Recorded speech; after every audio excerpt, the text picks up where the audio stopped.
आपने अभी तक हमारा चैनल सब्सक्राइब नहीं किया तो अभी सब्सक्राइब करें और बेल आइकॉन को क्लिक करके हमारी लेटेस्ट वीडियोस के बारे में अपडेट जानें। सब्सक्राइब कीजिए और हेलो फ्रेंड्स, स्वागत है हमारे चैनल एग्ज़ाम की तैयारी में। दोस्तों, हम आज लेकर आए हैं एक वीडियो यूपी पॉलिटेक्निक स्पेशल 2020। जो विद्यार्थी यूपी पॉलिटेक्निक एंट्रेंस एग्ज़ाम की तैयारी करना चाहता है तो प्लीज़ वो हमारे चैनल को सब्सक्राइब कर दें और लाइक करें, क्योंकि आज से हमने यूपी पॉलिटेक्निक 2020 एंट्रेंस एग्ज़ाम की तैयारी शुरू करवानी कर दी है। इस इस चैनल पर हम यूपी पॉलिटेक्निक में मैथ, फिजिक्स, केमिस्ट्री तीनों की प्रिपरेशन करवाएंगे बहुत अच्छी तरीके से। दोस्तों, आज का वीडियो है हमारा विज्ञान एवं रसायन लेसन 1 यानी कि पार्ट 1। यानी कि हम बिल्कुल बेसिक से बताएंगे, पहले चैप्टर से बताएंगे। बहुत इम्पोर्टेंट लेसन है ये। इसमें से कम एक से या दो क्वेश्चन आराम से फंस जाते हैं। दोस्तों, ये मेरा मानना है, इसमें दो क्वेश्चन आराम से फंस जाएंगे। चलिए वीडियो को स्टार्ट करते हैं। चैप्टर है रसायन एवं विज्ञान, यानी कि साइंस एंड केमिस्ट्री।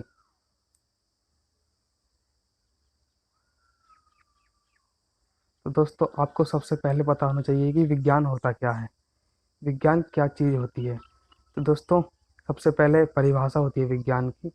विज्ञान शब्द की उत्पत्ति लैटिन के स्कैटेनिया शब्द से हुई है, जिसका अर्थ होता है ज्ञान। यानी कि अतः क्रमबद्ध किसी तथ्य का क्रमबद्ध एवं सुसंगठित एवं व्यवस्थित ज्ञान विज्ञान कहलाता है। यानी कि किसी भी तथ्य का, किसी नोट्स का, किसी सब्जेक्ट का क्रमबद्ध, सुसंगठित एवं व्यवस्थित ज्ञान विज्ञान कहलाता है। और दोस्तों, मुझे पता है कि आपने ये डेफिनेशन 10वीं में पढ़ ली होगी। 10वीं क्लास के पहले चैप्टर में ही ये डेफिनेशन है, और सबको याद भी होएगा कि विज्ञान जो है किसी तथ्य का क्रमबद्ध, सुसंगठित एवं व्यवस्थित ज्ञान ही विज्ञान कहलाता है। दोस्तों, इसमें हम जानेंगे विज्ञान की प्रमुख शाखाएं।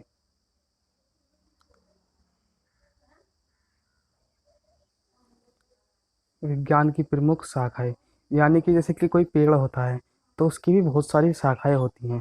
तो इस तरीके से विज्ञान भी बहुत ज़्यादा शाखाओं से मिलकर बना है, यानी कि अलग अलग शाखाओं से मिलकर बना होता है। तो इसमें जो शाखा आती हैं, विज्ञान को निम्नलिखित शाखाओं में वर्गीकृत किया गया है, यानी कि विज्ञान को निम्नलिखित शाखाओं में बांटा गया है। तो इसमें जो सबसे पहली जो शाखा है वो है जीव विज्ञान, यानी कि बायोलॉजी। जीव विज्ञान क्या होती है? जीव विज्ञान विज्ञान की वह शा जीव विज्ञान विज्ञान की वह शाखा है जिसके अंतर्गत जंतुओं एवं वनस्पति का अध्ययन किया जाता है, जीव विज्ञान कहलाती है।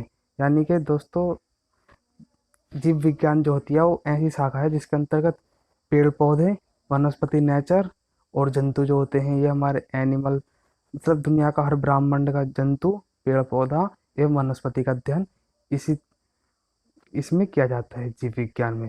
और दोस्तों, जीव विज्ञान को भी निम्नलिखित शाखाओं में बांटा गया है। जीव विज्ञान को भी कितनी शाखाओं में बांटा गया है? दो शाखाओं में बांटा गया है। तो पहली शाखा है इसकी जीव विज्ञान की जंतु विज्ञान, यानी कि जूलॉजी। जूलॉजी क्या होता है? यानी कि जंतु विज्ञान, जिसके अंतर्गत जंतु अर्थात मनुष्य एवं पशुओं का अध्ययन किया जाता है। तो क्या कहलाती है वो? जंतु विज्ञान कहलाती है। दूसरी जो है वो है आपका वनस्पति विज्ञान। वनस्पति विज्ञान क्या होती है?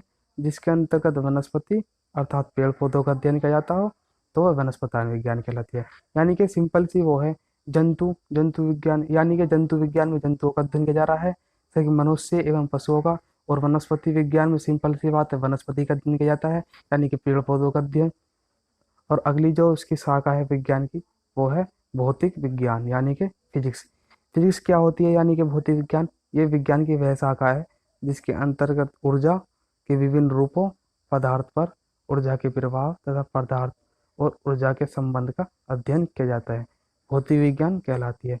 भौतिक विज्ञान 50% कम से कम मैथमेटिकल स्वरूप होता है, यानी कि फिजिक्स जो होती है वो 50% विज्ञान की ऐसा शाखा है जिसमें 50% मैथमेटिकल रूप होता है। अगला है खगोल विज्ञान, तीसरी जो शाखा है। तो खगोल विज्ञान क्या होता है? इसे कहते हैं, इंग्लिश में कहते हैं हम एस्ट्रोनॉमी, यानी कि विज्ञान की शाखा के अंतर्गत नक्षत्रों का अध्ययन किया जाता है। नक्षत्र क्या होते हैं दोस्तों? ये हमारे ग्रह, पिंड, उपग्रह, खगोलीय, यानी कि इस तरह के जिसमें अध्ययन किया जाएगा, जिस विज्ञान में ग्रहों का अध्ययन किया जाएगा, वो क्या कहलाएगी? वो खगोल विज्ञान कहलाएगी, यानी कि एस्ट्रोनॉमी। अगली शाखा है इसकी भूग्रह विज्ञान, यानी कि जियोलॉजी। जियोलॉजी क्या होती है? पृथ्वी, पर्वत, चट्टान, नदी आदि की संरचना का अध्ययन करने वाली विज्ञान की शाखा भूग्रह विज्ञान कहलाती है। यानी कि भूग्रह विज्ञान यानी कि जियोलॉजी, यानी कि इसमें हम पृथ्वी, चट्टान, नदी, यानी कि कैसे बनती हैं, इनकी संरचना कैसे होती है, ये किस प्रकार बनती हैं, क्या क्या होता है, ये किन किन से मिलकर बना होती हैं, यानी कि हम इस प्रकार की जो तथ्य होंगे, जो इनका अध्ययन करवाएगी शाखा, वो विज्ञान की शाखा भूग्रह ज्ञान कहलाती है। क्या कहलाती है दोस्तों? भूग्रह ज्ञान। अगली है दोस्तों रसायन विज्ञान, यानी कि केमिस्ट्री। केमिस्ट्री क्या होती है दोस्तों? बता देते हैं हम आपको। केमिस्ट्री जो है वो, केमिस्ट्री शब्द की उत्पत्ति मिस्र के प्राचीन नाम, यानी कि मिस्र एक देश है और उसका प्राचीन नाम है केमी, यानी कि केमी शब्द से हुई थी। किस शब्द से हुई थी दोस्तों? केमी शब्द से हुई थी, यानी कि किसी द्रव्य की संरचना। दोस्तों द्रव्य क्या होता है और द्रव क्या होता है? इन दोनों में बहुत अंतर होता है। द्रव तो होता है पानी, यानी कि तरल पदार्थ, और द्रव्य होता है पूरा ब्रह्मांड, यानी कि दुनिया में हर चीज द्रव्य है। समझे दोस्तों? कभी आप कुछ कुछ डाउट सा रहता है ना कि द्रव्य क्या होता है और द्रव रहता है, तो दोस्तों मैंने बता दिया है आपको। द्रव्य होता है पूरा ब्रह्मांड और द्रव होता है तरल पदार्थ। तो दोस्तों किसी द्रव्य की संरचना, संगठन, गुणधर्म बनाने की विधि व उन पर विभिन्न ऊर्जा, यानी कि ऊष्मा, प्रकाश इत्यादि के प्रभाव का अध्ययन करने वाली शाखा रसायन विज्ञान कहलाती है। और दोस्तों रसायन विज्ञान का ज्ञान सर्वप्रथम मिस्र अरब देश में हुआ, यानी कि केमिस्ट्री का जो प्रचलन हुआ, जहाँ से केमिस्ट्री चालू हुई, मिस्र और अरब के देशों से चालू हुई। लेविसिए को आधुनिक विज्ञान का जन्मदाता कहलाते हैं। दोस्तों ये बहुत ही इंपॉर्टेंट क्वेश्चन बन सकता है, याद रखना है आपको। लेविसिए को आधुनिक रसायन विज्ञान का जन्मदाता कहा जाता है। दोस्तों रसायन विज्ञान की एक सीधी सी सिंपल सी परिभाषा बताऊं मैं आपको, यानी कि जिस विज्ञान की वह शाखा जिसके अंतर्गत केमिकल, रसायन, संरचना और कार्बनिक पदार्थों का अध्ययन किया जाता हो, रसायन विज्ञान कहलाती है। अगला है दोस्तों, अब दोस्तों हमने तो पढ़ ली इसमें विज्ञान की शाखाएं, अब दोस्तों हमें रसायन विज्ञान की भी तो शाखा पढ़नी पड़ेंगी, ब्रांच ऑफ केमिस्ट्री, यानी कि रसायन विज्ञान की भी क्या क्या शाखाएं हैं। रसायन विज्ञान की प्रमुख शाखाएं हैं दोस्तों। सबसे पहली शाखा है अकार्बनिक रसायन, यानी कि इनऑर्गेनिक केमिस्ट्री। इसकी क्या परिभाषा है? यानी कि अकार्बनिक रसायन क्या होती है? इसके अंतर्गत अकार्बनिक पदार्थ, उनकी प्रकृति एवं उनसे वाले यौगिक का अध्ययन किया जाता है। यानी कि जिस शाखा में अकार्बनिक तत्वों का अध्ययन किया जाएगा, उनकी प्रकृति का अध्ययन किया जाएगा, उनसे बनने वाले यौगिक का अध्ययन किया जाता है, तो उस शाखा को क्या कहेंगे हम? अकार्बनिक रसायन। यानी कि विज्ञान की ऐसी शाखा जिसमें कार्बन बिल्कुल भी नहीं हो, 0% भी नहीं हो, तो वो शाखा क्या कहलाएगी? वो शाखा कहलाएगी अकार्बनिक रसायन। नेक्स्ट है दोस्तों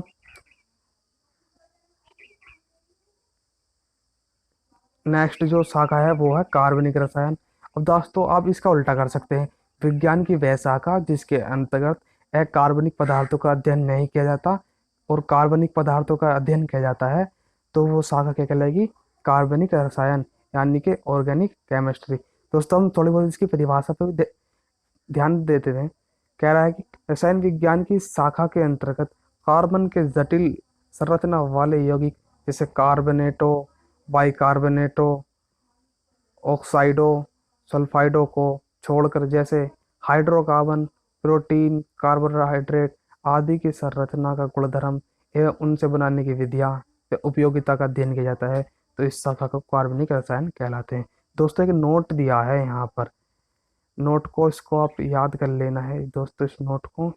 इस नोट में देखते हैं क्या कह रहा है। इस नोट में कह रहा है कि पृथ्वी पर पाए जाने वाले तत्वों में कार्बन का 17वां स्थान है, यानी कि पृथ्वी में जो तत्व पाए जाते हैं उनमें कार्बन का 17वां स्थान है। जबकि इसके यौगिक की संख्या, जबकि इसके जो यौगिक होते हैं, इससे जो बनती हैं, उसकी प्रकृति में हाइड्रोजन के यौगिक के बाद सर्वाधिक है। इस नोट को याद रखना है आपको। अगली शाखा है केमिस्ट्री की भौतिक रसायन, यानी कि फिजिकल केमिस्ट्री। कह रहा है कि ये क्या होती है, यानी कि जिसमें भौतिक का अध्ययन किया जाता हो वो भौतिक रसायन कहलाती है।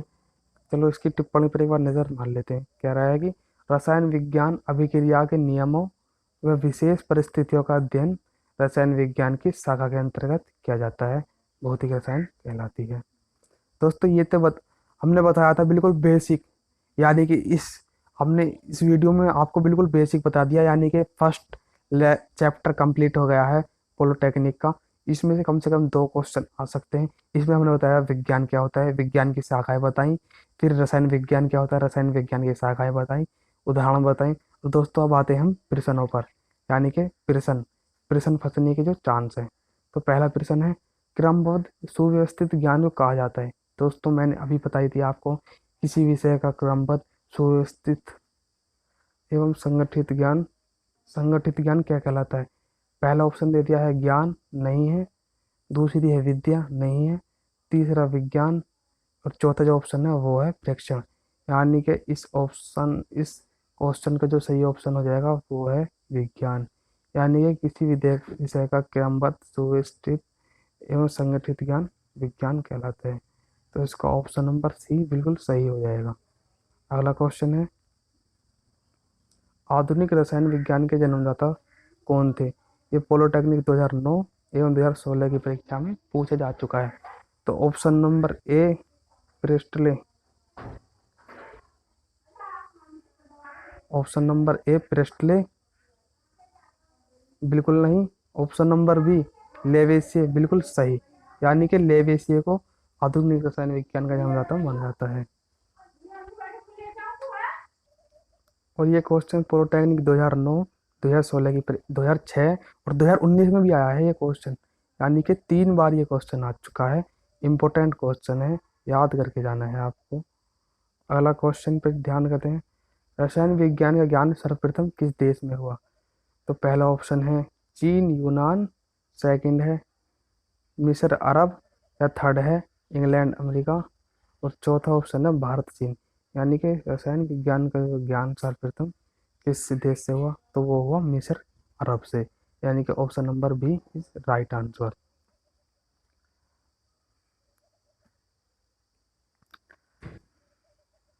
अगला है चौथा प्रश्न। चौथे प्रश्न में कह रहा है कि केमिस्ट्री शब्द की उत्पत्ति केमी शब्द से हुई है, जो कि प्राचीन नाम है। यानी कि केमी जो है किस देश का प्राचीन नाम है, यानी कि मिस्र देश का प्राचीन नाम है केमी। Option number D is right answer.